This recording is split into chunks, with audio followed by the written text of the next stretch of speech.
Okay na. So, you have successfully set up an appointment, PhilHealth Calamba. Please take note of your appointment details below.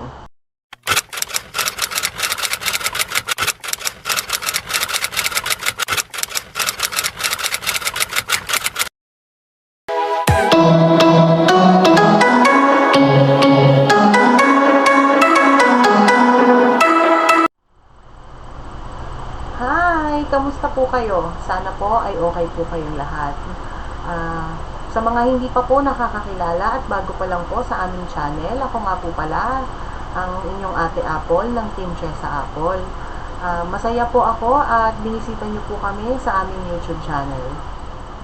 Ang topic natin ngayon ay tungkol sa PhilHealth, kung paano mag-create ng online appointment. So, dahil nga sa wala na si PhilHealth na online registration at kailangan mo nang pumunta sa kanila sa mga branch nila, so naggawa sila ng link para magkaroon ng online appointment. Para saan nga ba yung online appointment? So yung online appointment na ginawa ng PhilHealth ay para kung sakaling pupunta ka doon at magpupunta ka doon, no walk-in sila. So kailangan mo muna magpa-appointment bago ka pumunta para siguradong may slot ka. At saka alam na ni PhilHealth kung ano yung kailangan mo. Kasi nga, isesend mo sa kanila kung ano yung kailangan mo. Okay? So, tuturuan ko po kayo kung paano mag-create ng online appointment sa PhilHealth. At saka nga po pala, yung mga links ng bawat LHIO or ng Local Health Insurance Office ng bawat branch ay ilalagay po namin sa description box. Para kung sakaling malapit po kayo doon, ay hindi nyo na kailangan pang hanapin kung saan ang link. Ibibigay na po namin ang bawat link. Okay? So, ito po ay mga main branch lang po ha, ng mga link. Okay? So, para hindi na kayo mahirapan maghanap. Okay? Simulan na natin. So, ito po yung mga link na sinasabi ko kaganina. So, tuturuan ko din po kayo paano nyo makukuha pa yung ibang mga link na to. So, dahil po ako po ay taga Laguna, so ang pipiliin ko po ay Laguna LHIO or Local Health Insurance Office. Okay? So, click na po natin ang link ng Calamba. Okay. So, ito po yung portal na mapapasok nyo. So, ayan. PhilHealth Online PhilHealth Online Appointment LHIO Calamba. Okay, so basahin nyo na lang po. Ito po yung open hours nila at ito po yung address nila. So, ito po yung mga link na i-click nyo. So, ito pong unang to, itong nakalagay po dito for updating of records, please use the link. Ito po. Okay, for request of member data record, MDR, and premium contribution record, please register at, okay. So, basahin nyo na lang po yan. So, ito po, ang una nating pipindutin dito ay itong link na to. Okay. So, may magtatanong, ano ba tong link na to? To. Ito po ay para sa mga may number na. Kaya nga po sabi ay member data record. Yun po yung MDR. So, kapag pinasok nyo po tong link na to, kailangan may number na kayo sa PhilHealth. Okay? So, dito po tayo. So, kadalasan kasi, ang mga nag-online appointment, yung mga magpaparegister pa lang, yon una na yon. Tapos may mga updating record sila na hindi kaya sa online. Kasi minsan may mga, mas mabilis po kasi ang transaction kapag doon ka mismo nagpunta sa PhilHealth. So sa system direct na sa kanila, hindi katulad kung sa online ay may proseso pa, bawat 3 days to 5 days bago mag-update. So kung halimbawa kailangan mo na ng ID, kunyari kailangan mo na ng ID, or kailangan mo ng ad dependent at kailangan mo na rin maghulog sa PhilHealth. So, dito po natin ginagamit yung online appointment. Okay? So, i-click na po na natin ito. So, ayan. For a online request. Okay? Isa pa nga po pala, kailangan po, meron ka ng active na email. Kasi, yung active na email, kapag natapos yun na po yung online appointment nyo, dun nyo po kukunin yung pinaka-confirmation ng in-online nyo. So, nandun po yung pangalan nyo, yung date po kung kailan kayo pupunta, at kung anong purpose nyo, bakit kayo pupunta ng PhilHealth, kung bakit kayo nagpa-online. So, hindi nyo naman siya kailangang ipaprint kasi ang gagawin nyo lang, pwede nyo na po siyang screenshot sa cellphone nyo or sa computer.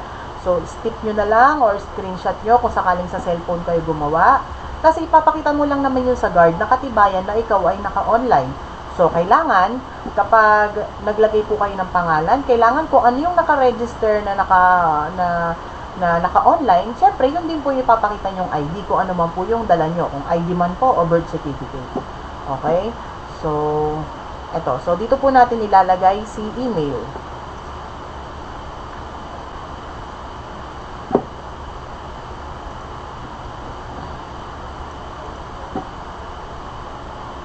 So, katulad po lagi kong ginagawa, copy-paste po ng email para walang mali. Okay, PhilHealth Online. Okay ka lang ba? Are you willing to continue? So, pwede ka naman po itong basahin. Wala namang problema. So, basahin nyo. Kung marami kayong time, sige, basahin nyo. So, are you willing to continue? Yes. Okay. Click nyo po ulit yung next. Okay. May we required vaccination card upon transaction. Fully vaccinated? No. So, ito, guys, pag pinindot nyo yung no, ay babalik kayo dun sa nakaraan. Okay? So, kailangan, ang pindutin nyo dito, yes. Syempre, kailangan talaga tinatanggap doon ay fully vaccine na. Kung sakali po na kayo ay, halimbawa, kailangan nyo po ng, kasi may client kasi ako nangyari na hindi pa siya vaccine kasi meron siyang sakit. So, siya yung magpa-process nun. Ang gawin nyo, magsama na lang po kayo ng fully vaccine. Tapos, kung sino yung naka-register, yun na lang din po yung Siyempre, mahirap din naman po yung babiyahe ka, lalo't kung malayo, tapos hindi ka fully vaccine. Alam ko, hindi na po tinatanggap ngayon. So, mas maganda kung magsasama ka ng fully vaccine para siguradong may mag-aasikaso at may tutulong po sa inyo. So, tip ko lang naman po yun, ha? Okay? So, yes. Fully vaccine. Okay. So, ito na. So, pumasok na po tayo ulit dito at dito muna ipifill up yung pangalan mo. So, nakalagay po dito, last name, first name, middle name. So, sundin po natin yung format na binigay ni PhilHealth para po maayos. So, nakalagay po dito, important reminder, if you are representative, please provide the following additional requirements. Kung kayo daw po ay representative at hindi talaga kayo ang may kailangan dalhin nyo daw po yung mga following additional requirements. Okay. Authorization letter from member, photocopy of ID of the member, and photocopy of ID of the representative. So, kailangan daw po may authorization letter galing daw po dun kay member mismo kasi representative niya kayo. At photocopy daw po ni member at photocopy din po ng representative. Okay? So, number 1 po yon. So, unahin po natin ang last name.